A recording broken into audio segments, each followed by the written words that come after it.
All right, you all are in for a special treat because we have some advanced technology here to help us with our political coverage, and this is for the state and federal primary races. We'll get into all of them, from the Senate to the governor's race to the congressional districts and even maybe some state house and state senate races. But Otis and I thought that this particular primary race for Congressional District 5 was quite interesting for the winner. So, Otis, take it away here. Absolutely. This was the event of the night as far as the primary was concerned.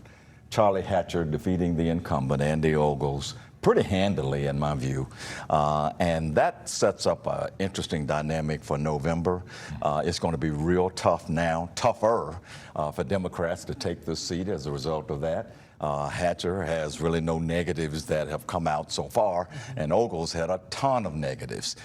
Plus, Ogles was endorsed by the president, and so Hatcher still beat him by about 6 points, almost 6 points.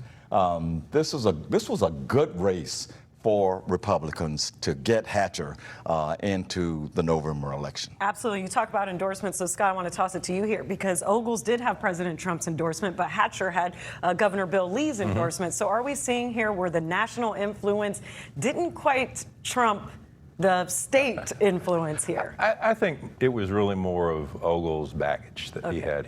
There was so much on him and so many things that took place from back when he was the county superintendent or whatever. And Charlie Hatcher just comes across as a good old guy. I said last night, seventh. He's a fourth generation Tennessean and a farmer, and he's just rooted in the community. And I think he didn't have, like as Otis said, he didn't have many issues, that at least none that have been found, and I don't think there are any. And I think he presents himself as a good candidate. Even with the controversy, we see that Columbia, which is in Maury County, is yellow, meaning it favored Hatcher. We know Ogles has familiarity there. Does that surprise you that it went towards Hatcher's way instead of Ogles? Not really. I had a feeling that Charlie Hatcher could pull this off, and he did. Yeah. All right, Pastor Norman, I want to take it to the Democratic side here when we talk about Mulder.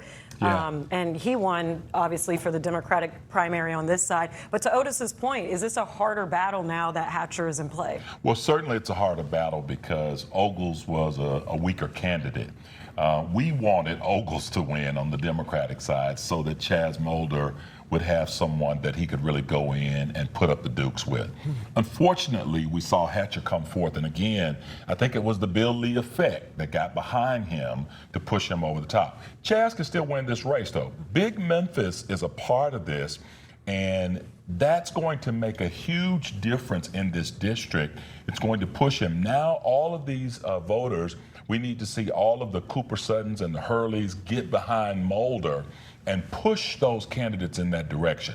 One of the things we haven't seen in recent politics is when people lose, they should step out sometimes and say, I concede, and encourage my voters to go over to support the winner here.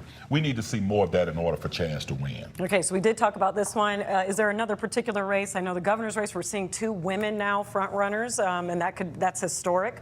But any other ones that you all particularly thought were of interest? I thought the governor's race was of interest, and I'll tell you why.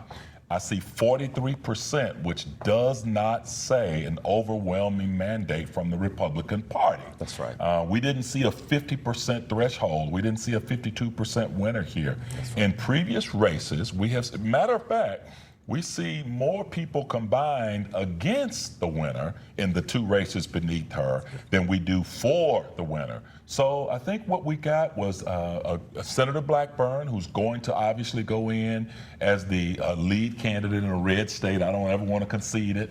But that says something as far as the mandate from the Republican Party, in my opinion. But will enough Democrats across the state, when we see a Jerry Green as a front runner for the Democratic primary, will there be enough turnout from Democrats to even really go against Senator Blackburn? Anything can happen in a November surprise.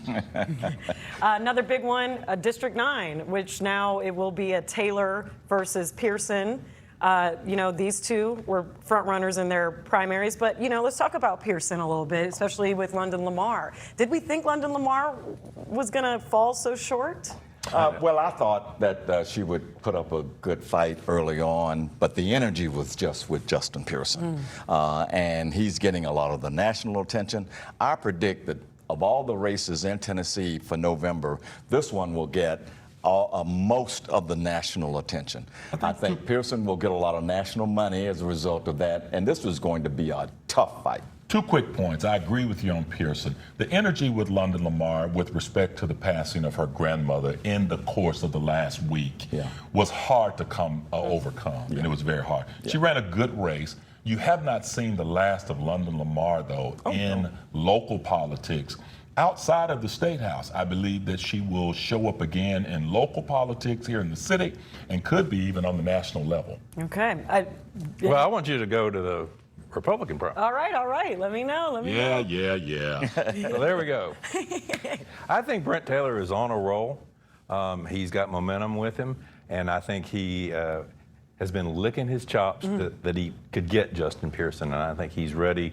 He's loaded for bear, and he's going to take on Justin, and he's going to give him all he wants. And I want to shout out Sam Hardiman with the Daily Memphian, who's also a panelist for us. He said, if you are a Brent Taylor, wouldn't you want a Pearson? Because that will make it so polarized that even the moderate Republicans may not feel like they can quite go to a Pearson when if they were to vote Democrat. I think you see a modified version of Pearson in this race. I think Pearson knows that, and I think he's a wise enough candidate to know that he cannot run this race like he ran some of the previous things that he's done, and those sound bites are going to be there, and he'll have to overcome those. But the national sentiment, if you look at what just happened in Michigan, where we have a Democratic socialist who is going to be running forward on the ticket, people are changing their point of view about how they view candidates and their previous antics. Given the person in the White House, I can understand that. And plus, I just don't think that Taylor, even though he has to go into this race as the favorite, I agree with Scott on that, but he is not particularly well liked in the city of Memphis right now. Right, but I think that this is where he's going to thrive. It might be, but that's where the turnout comes in, that it's got to be a heavy turnout in Memphis, because Taylor is seen as part of the problem here of gerrymandering and basically, in his words, stealing the 9th district. But look at those numbers again.